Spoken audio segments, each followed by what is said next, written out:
KWATHA, we want peace, a board hanging from the bamboo gate that leads into KWATHA village, nestled in the serene hills of Kobu in Manipur's Tengnupal district, announces. Surrounded by 6 KUKI and 3 Naga villages, KWATHA presents a stark contrast to the rest of Manipur, which is caught in violent clashes between the KUKIs, who dominate the hill districts, and the meiteis primarily inhabiting the valley areas.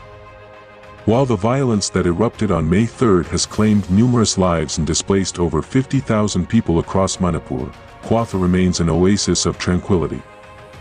Not a single meitei has left KWATHA, nor has there been a single clash, making it perhaps the only village in the entire state that has held on to peace. We have grown up together and are friends. Some of us even have intermarriages with the KUKI community, so we are not only friends but also relatives with shared customs, said T. Sanjay Singh, the secretary of KWATHA. Despite meiteis being a minority here, the KUKIs have never treated us as outsiders.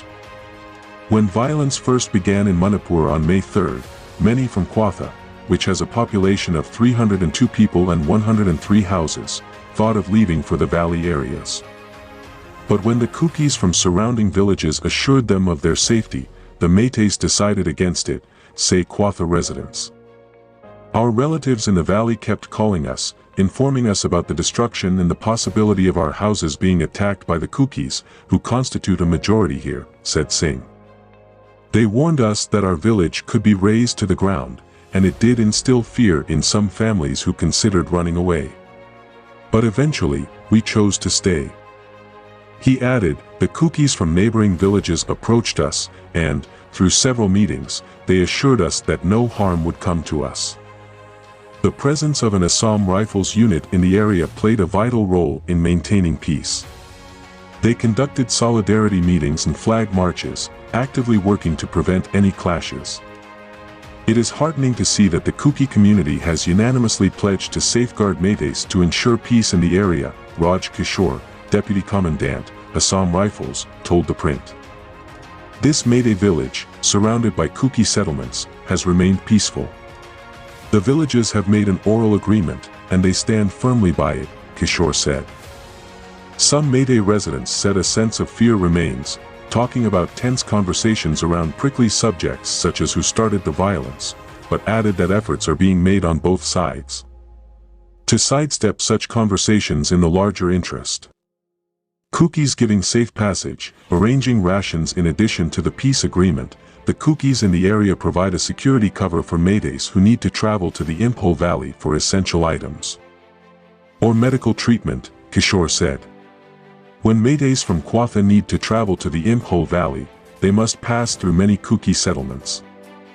To ensure their safety and prevent any potential attacks or obstacles along the way, KUKIs from the 6 settlements accompany them until Tengnupal or even Palal, a junction connecting 3 districts, Kukching, Chundel, and Tengnupal, at the foothills. Beyond this point, the meitei-dominated districts of the valley begin. Many times, people from KWATHA need to go to the Imphal Valley to purchase medicines, essential items, or visit the main hospital for tests or treatment, said Jimmy, a KUKI resident of Kudanthabi village in the area. So, we escort them until Palal to ensure that nobody from our community hinders or harms them during their journey, he added. Earlier this month, a pregnant woman from KWATHA village was taken to the Regional Institute of Medical Sciences, RIMES, Imphal, in a vehicle provided by the Assam Rifles, accompanied by a group of KUKIs who ensured her uninterrupted passage until Palal. We ensured that she is not stopped on the way, Jimmy said. The KUKIs are also assisting the residents of KWATHA with essential supplies such as rations and medicines, which have been inaccessible due to blockades. Our civil society groups, the church, and people from neighboring KUKI villages have collectively contributed funds to support them. Since they are nestled between KUKI villages, it becomes our responsibility to ensure their safety and well-being by arranging essential items, Jimmy said. The Assam Rifles personnel stationed in the area have been actively involved in ensuring a regular supply of essential items to the village. The Assam Rifles has arranged a variety of medicines that were depleted at the local public health center, including those for diabetes and sanitary napkins, said N. Tambashanu, a nurse at the local public health center in KWATHA. They, along with residents from nearby KUKI villages, have been ensuring the provision of ration to our village. Tambashanu said the village has 3 pregnant women here who need to undergo ultrasound and other tests in Impul. We have sought assistance from the Assam Rifles, and they are arranging our visits, she added. 700 years history, what binds the two communities according to local residents, the coexistence of Kukis and meiteis in the area goes back 700 years. Our ancient Meitei village traces back 700 years, a time when Myanmar and India were under the rule of a single king, said N. Tambashanu. Our ancestors, our grandfathers, and great-grandfathers have lived here in harmonious coexistence. People from both communities have grown up together, studied together, celebrated festivals together, and mourned together, she added. We are united as one. In the face of the ongoing violence, KWATHA conducts regular meetings with neighboring KUKI villages. During these meetings, they delve into the history of the village in a bid to foster an atmosphere of peace, the residents said. As incidents of violence escalated, all the village chiefs convened a joint meeting with us, emphasizing the shared history and customs that bind us, said N. Tambashanu.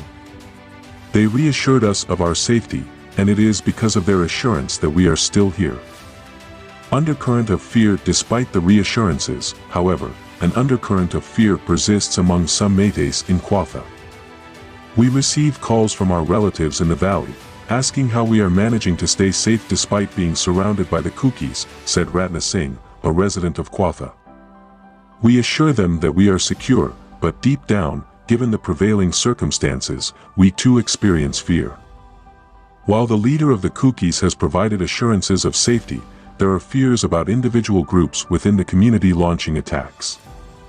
We have been given assurance by their leader that nothing will happen, but what if a group of them comes and attacks us, said Singh.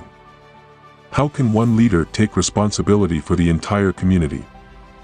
According to Singh, tensions have arisen between the Kukis and the meiteis of the area during debates surrounding the initial spark of violence.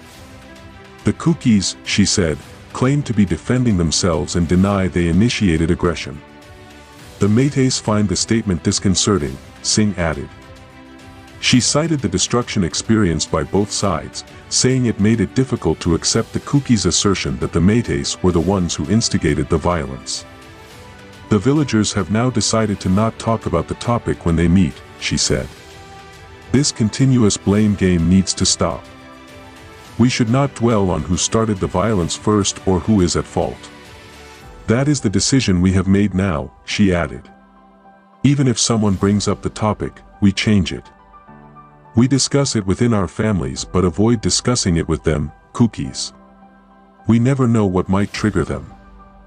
Rani Bala, a teacher who provides private tuitions to children from Meitei as well as Kuki communities at her home, concurred with Ratna Singh.